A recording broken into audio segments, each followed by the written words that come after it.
Hola amigos y amigas, aquí estamos en tu programa ¿Qué pasó entonces? Una forma diferente de ver la historia y te agradecemos por estar siempre ahí pendiente de estos programas. Y hoy tenemos un tema, como siempre, temas interesantes hoy vamos a hablar acerca de la Iglesia de los Dolores y la Iglesia de San Francisco. Algunos datos que nos van a dar vamos a ver la importancia que tienen estas iglesias en Honduras. Y en esta oportunidad tenemos de invitado especial a un buen amigo y a un colega, un licenciado en Historia, Leonel González. ¿Qué tal? Mucho gusto, muchas gracias por la invitación. Bueno, entonces vamos a desarrollar este tema de lo que es estas iglesias. Y siempre uno se pregunta cuando pasa por el centro histórico de Tegucigalpa, que ya lo va a comentar nuestro amigo Leonel, que es el centro histórico, pues hay lo que se conoce como arquitectura colonial. Pues en Honduras, y bueno, en Centroamérica, en toda América, en la época de la colonia, pues abundó mucho lo que se refiere a lo que es la arquitectura religiosa colonial. Muchas de nuestras iglesias que en su mayoría se construyeron realmente en la época colonial, pues tienen ese toque, ¿no? Esa arquitectura. Lo que prevaleció realmente en la época de la colonia fue arquitectura de tipo religiosa. ¿No? Sí, el tema religioso desde lo que es el punto de vista de la arquitectura colonial es frecuente. Yo creo que en buena medida los edificios coloniales que han permanecido en pie son los religiosos precisamente porque son religiosos. O sea, había un cierto respeto, ¿verdad? Porque como en la época colonial la religión era como el elemento cohesionante de la sociedad, lo que justificaba todas las acciones de los gobernantes. Entonces se tenía un cierto respeto hacia estas edificaciones. Por eso nosotros hoy vemos, también por las disposiciones que se daban en la época colonial referente a cómo fundar una ciudad, entonces nosotros vemos cómo en cada comunidad vamos a tener un lugar visible, ¿verdad? O por lo menos preponderante lo que sería un edificio de tipo religioso.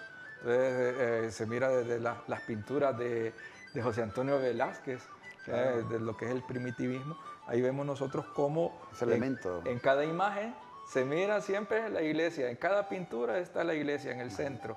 Y nosotros visualizamos a los televidentes, le puedo mencionar el nombre de Lange, nombre de Comayagua, el nombre de Tegucigalpa.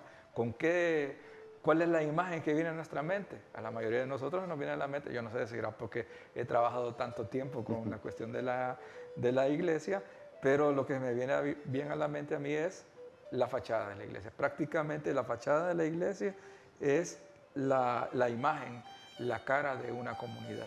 Claro, y aquí entra, pues, licenciado Leonel, lo que se refiere a los centros históricos.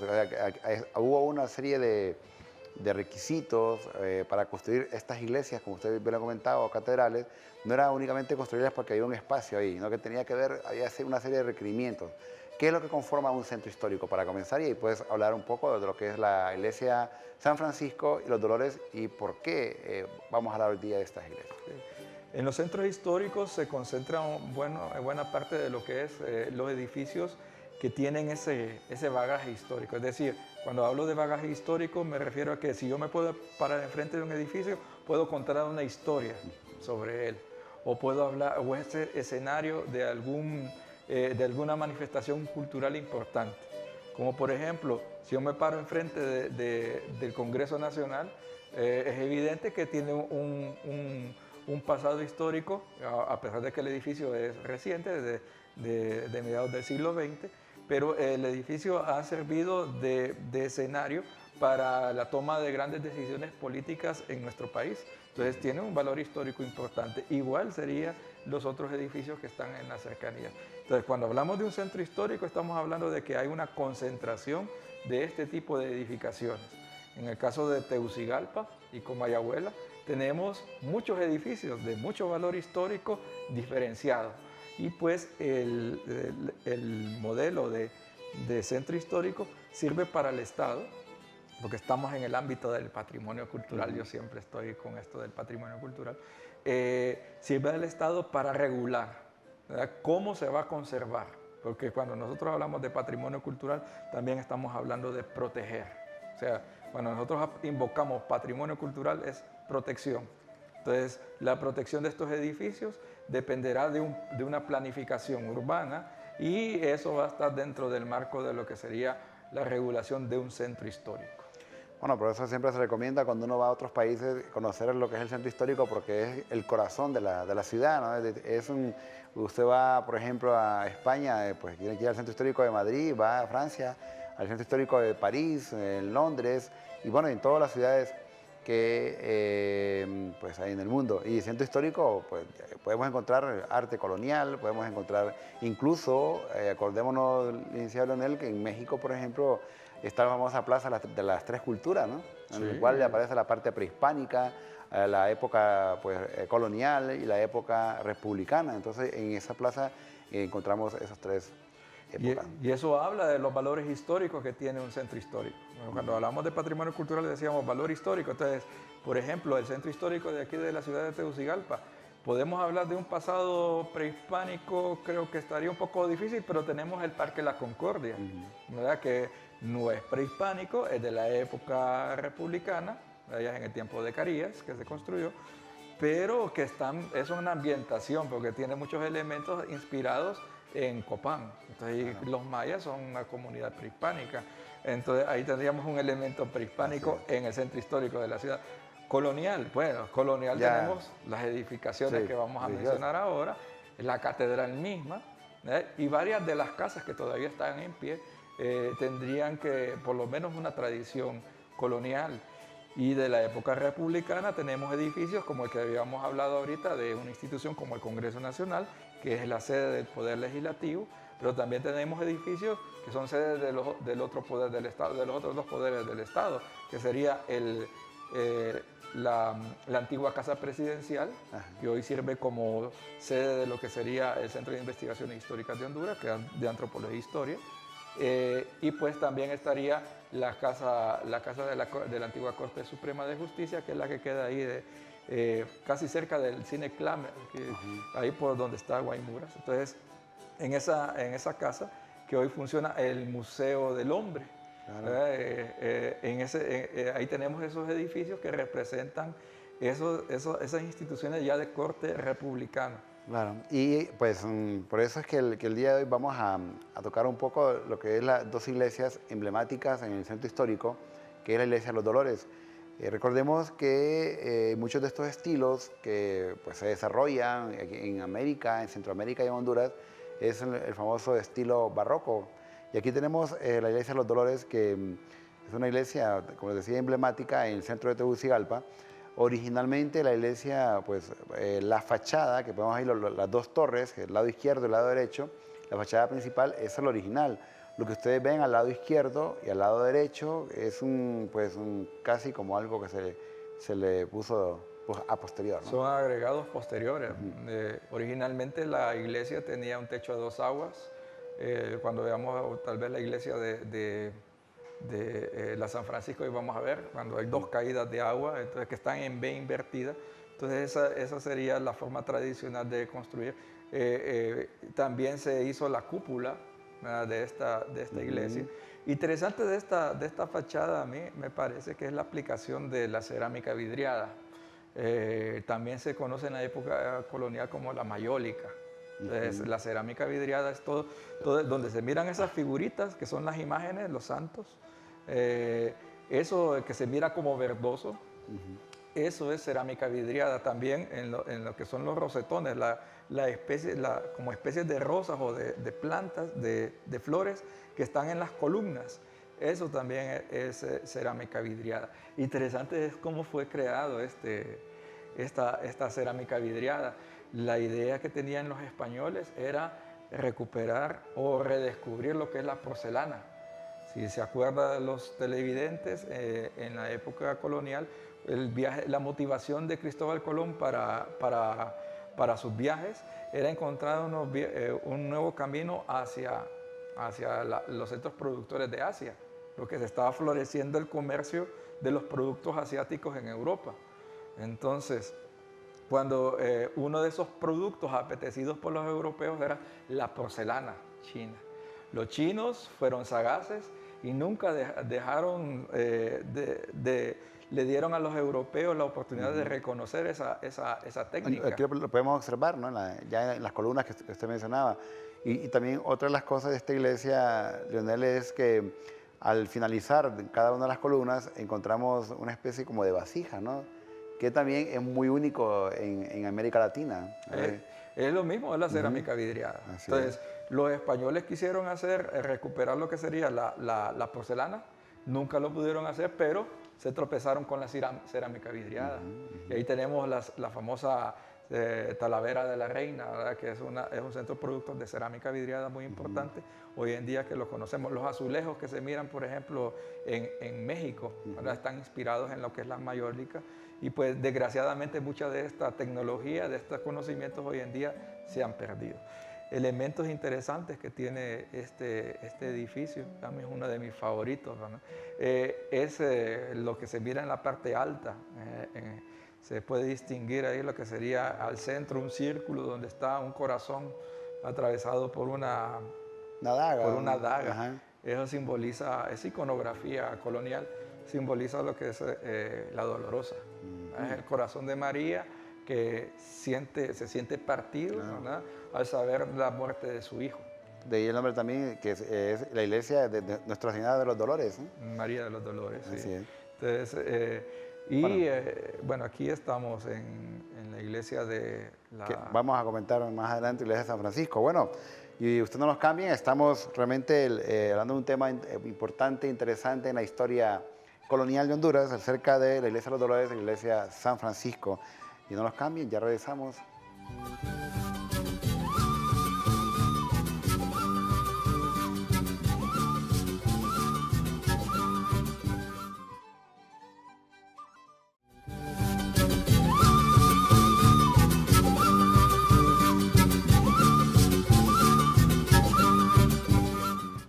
Nosotros continuamos con tu programa ¿Qué pasó entonces? A través de la telebásica Suyapa TV Educativa. Estamos hablando acerca de la iglesia de Nuestra Señora de los Dolores y la iglesia San Francisco. Y bueno, los interiores son importantes, licenciado, porque la fachada, pues recordemos que es lo último que se construye. Muchas de nuestras iglesias las construían, pues como decimos comúnmente, de atrás hacia adelante, y la fachada es lo último. Y por eso a veces no encajan algunos elementos artísticos, pero al final, pues es un barroco, y un barroco, como dicen, hispanoamericano, un barroco, alguien decía por ahí, un barroco al estilo hondureño, ¿no? Que cada país pone algunos elementos que lo identifican. Sí, esos son elementos que están en el libro del doctor Mario Felipe de Castillo, ¿verdad? Él habla del hispano-criollo, y esto que está haciendo de referencia a usted. Una de las cosas interesantes que tiene esta iglesia es que fue hecha por los vecinos pardos, como dice en la leyenda que se lee en el arco del inicio. Y realmente esta iglesia a mí me parece que tiene bastante vinculación un elemento con otro, porque realmente las iglesias servían como un museo, o sea, como un lugar para inspirarse. Claro. Y pues cada imagen, cada elemento arquitectónico está ahí por una razón, no solamente porque le pareció bonito al arquitecto, sino que tiene una razón, y la razón siempre es evangelizar. Una razón y para fomentar una devoción, ¿no? En muchos casos. Sí, o sea, sería interesante de hacer las visitas a este tipo de espacios y sentarse tranquilamente a contemplar, porque esa es la idea de una iglesia, llamar a la contemplación y a la reflexión. Así es. ¿Qué es reflexionar? Es pensar sobre lo que yo hago, y ahí nos ponemos medio filosóficos. De ahí los ambientes internos que hemos comentado. Aquí tenemos el retablo mayor de la iglesia de Nuestra Señora de los Dolores, que pues siempre esa iconografía, siempre el centro viene siendo lo que es Cristo en la cruz, ¿verdad? Y algunas devociones que usted bien lo comentaba, ¿no? Ahí dentro de esta iglesia, como le decía, a mí me interesa bastante la unidad que hay. Por ejemplo, vemos nosotros lo que sería el arco. Los bachilleres, los que son bachilleres, se acordarán de su clase de Historia del Arte cuando les hablamos del Arco del Triunfo. Entonces, con los arcos del triunfo, ¿qué es lo que simboliza ahí? Ahí vemos en las bancas quién se va a sentar, la feligresía. ¿Quién va a estar más allá de esa baranda? Pues el sacerdote, y al fondo, en esa especie de espacio central que hay, ahí se guardan lo que son las hostias consagradas, que eso sería el elemento más sagrado para el creyente. Entonces, que es Cristo materializado. Entonces, ¿qué simboliza todo esto? Bueno, que Cristo ya venció la muerte, es un vencedor. Y pues los cristianos, que son los que siguen a Cristo, están llamados precisamente a vencer también a la muerte. Vamos a ser triunfadores. Por eso vamos a atravesar lo que sería el arco del triunfo, ¿no? Entonces, como ver, hay una serie de elementos que nos evangelizan. Claro. Esa era la idea de todo este programa. Y aparte de esos elementos vemos ahí lo que es el sol y la luna, ¿no? El sol y la luna, que vemos que el sol y la luna son elementos que eran objetos de adoración por los pueblos prehispánicos. Sí. Es una de las cosas que también ha sido, fíjate que es interesante la iglesia desde el punto de vista ya fuera del ámbito religioso, pero desde el punto de vista científico es interesante la institución de la iglesia. Algo ha hecho bien para permanecer por tanto tiempo. Y pues deberíamos de como ponerle más atención, ¿verdad?, para ver qué podemos hacer. Si queremos, incluso la iglesia católica es más antigua que el estado de Honduras. Entonces eso sería interesante de ver. Ahí en este acercamiento podemos ver lo que serían el sol y la luna que se estaban mencionando, que son elementos recurrentes de adoración, porque lo que se hacía en la época prehispánica era adorar los fenómenos de la naturaleza. Sobre ello lo que se podría ver es una cúpula. La cúpula simboliza la cúpula celeste. ¿Quién vive en el cielo? Dios. Y vemos que también es utilizado como un elemento arquitectónico para dotar de mucha luz la zona donde está el altar y este retablo. Entonces, y la luz, yo soy la luz. O sea, me estoy hablando mucho del ámbito religioso, que sería más conveniente que hablara de esto un sacerdote. Y de ahí la ubicación de las iglesias que están de oeste a este, aunque esta iglesia rompe un poquito porque está dando la fachada hacia el sur, ¿no? Y la parte trasera que la da hacia lo que es el norte, ¿no? El otro día, haciendo ese comentario, me dice un compañero, historiador también, dice, está hablando de arqueoastronomía, la orientación de las iglesias. La orientación de las iglesias tiene dos razones, una mística religiosa y la otra práctica arquitectónica. Entonces, la mística es, cuando nosotros nos ponemos frente a la iglesia de la Catedral de Tegucigalpa, entonces estamos dándole la espalda al ocaso y estamos viendo de frente a lo que sería el nacimiento del sol. Claro. Y entonces el nacimiento del sol representa la vida y al ocaso del sol la muerte. Y por eso vemos que muchas de nuestras iglesias pues están dando su fachada principal hacia el oeste y la zona del Santísimo lo que es el este. Bueno, otra iglesia importante que igual en Tegucigalpa es emblemática es la iglesia de San Francisco, la iglesia más antigua de toda Tegucigalpa, ¿no? Realmente es una iglesia que le podemos ver acá en la imagen, que pues recordemos que los que llegan acá son los franciscanos y los mercedarios, y de ahí pues San Francisco de Asís, que es el fundador de la Orden de los Franciscanos, que traen esos elementos acá a estas tierras. Tenemos prácticamente el licenciado Tegucigalpa hasta ahí llegaban. Sí, eso era parte de las ordenanzas, o sea, que queremos tener una noción de qué tan grande era Tegucigalpa colonial, pues tendríamos que ver que los límites están marcados por lo que serían los conventos. En este caso, el convento San Francisco ya marca el límite de la ciudad de Tegucigalpa. El otro convento sería el de la Merced. Entonces, esos son los límites de la ciudad de Tegucigalpa, era pequeña. Exacto, y que originalmente el convento de San Diego, ¿no? Que hoy día le llaman cuartel San Francisco, ¿no? Sí, es que eso es, después ya en la época ya republicana, hubo una serie de expropiaciones del Estado, ¿verdad? O muchas veces los edificios estaban abandonados y destruidos, como es el caso de la iglesia de la Merced, que de aquí de Tegucigalpa estaba destruida y el Estado la asumió. Entonces, en este caso, el convento se convirtió en un cuartel del ejército y hoy en día ahí lo que funciona es un pequeño museo. Claro, militar. Por ejemplo, la fachada de esta iglesia, que es interesante hacer notar es que solo tiene una torre, un torreón, que antiguamente ese torreón fue prácticamente cercenado, eliminado para abrir la calle hacia la zona de la plazuela, ¿no? Es una reconstrucción. Así Y es. entonces ahí los arquitectos encargados de la reconstrucción, porque esa torre, como usted bien menciona, fue demolida.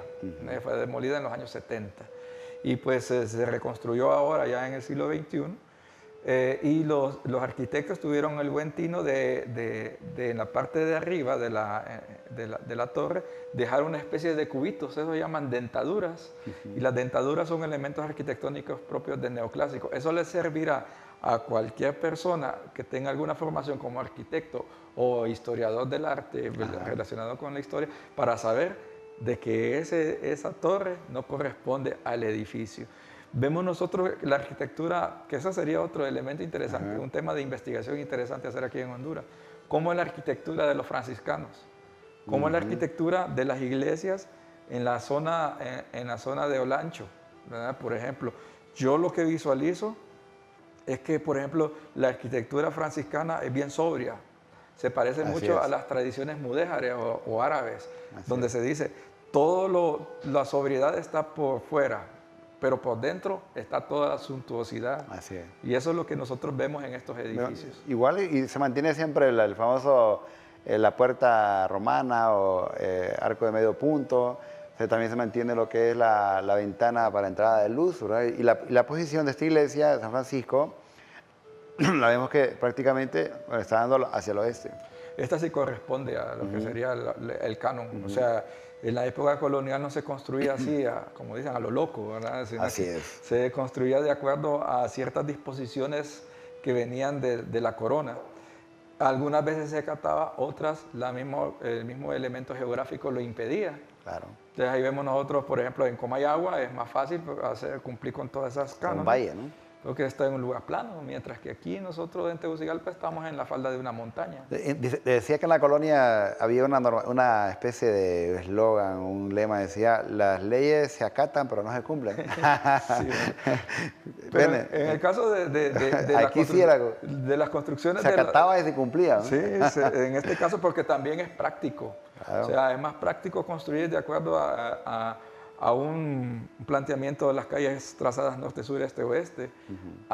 Pero que en el caso de Tegucigalpa, en la falda de una montaña, construir así sería como, bueno, si alguna vez han bajado por la cuesta Lempira, imagínense ahora que bajarla en carro, uno lo piensa dos veces, bajarla en un carro, o bajarla a caballo, o bajarla en carreta. O sea, eso era un peligro. Sí. Inminente, por eso son las calles. Dicen que las pruebas de conducción era que subieras a cuesta. Sí, entonces eso sería interesante. Bueno, vamos a ver el interior de estas iglesias porque también nos cuenta la historia, ¿no? Recordemos que son los retablos, esto se llama retablo mayor, son los primeros que se hacen, ¿verdad? Y aquí observamos algo, licenciado, que es la cúpula, una cúpula de madera, ¿no? La cúpula falsa. ¿Ah, sí? O sea, la idea que se tiene, lo que habíamos hablado ya con los Dolores, es representar lo que es la cúpula celeste. Entonces, en muchos edificios, y esto lo van, los televidentes lo van a ver en sus comunidades, muchas veces no hay suficientes recursos para construir una cúpula de verdad. Entonces, lo que se hacía era con un entablonado, se construía una cúpula falsa. O sea, por dentro se mira como cúpula de madera, pero por fuera queda siempre el techo a dos aguas. Pero tiene el mismo simbolismo. Viendo este retablo, es un retablo totalmente barroco, ¿no? Uy, sí, este es uno de mis retablos favoritos. Bueno, aprovecho la oportunidad para decirle a la población de que estos edificios, este tipo de construcciones no están hechas de oro, sino son de madera.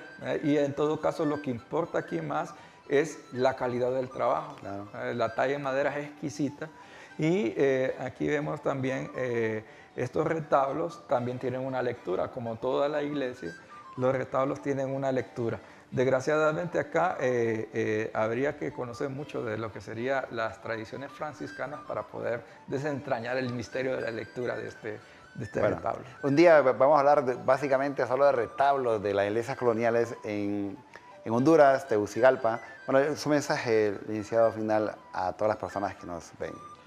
pues invitamos a la población en general a visitar los centros históricos. No solamente hay centro histórico aquí en Tegucigalpa, sino que en prácticamente cada departamento de Honduras hay un centro histórico, tal vez no reconocido por la ley, pero sí tiene un elemento histórico importante y cultural importante en su comunidad, así que conozca su comunidad, es el principio de la humanización. Así es. Mira, y recuerda, siempre estamos los días miércoles a las 8 y el día viernes a las 8 de la noche presentando tu programa ¿Qué pasó entonces? Y con repetición el día domingo a las 7 de la noche. Y no olvides también escribirnos a nuestro correo ¿Qué pasó entonces? _stve@telebasica.com para escuchar tus sugerencias y que seas parte también de nuestro programa. Gracias por habernos escuchado, visto y nos vemos en la próxima. Hasta pronto.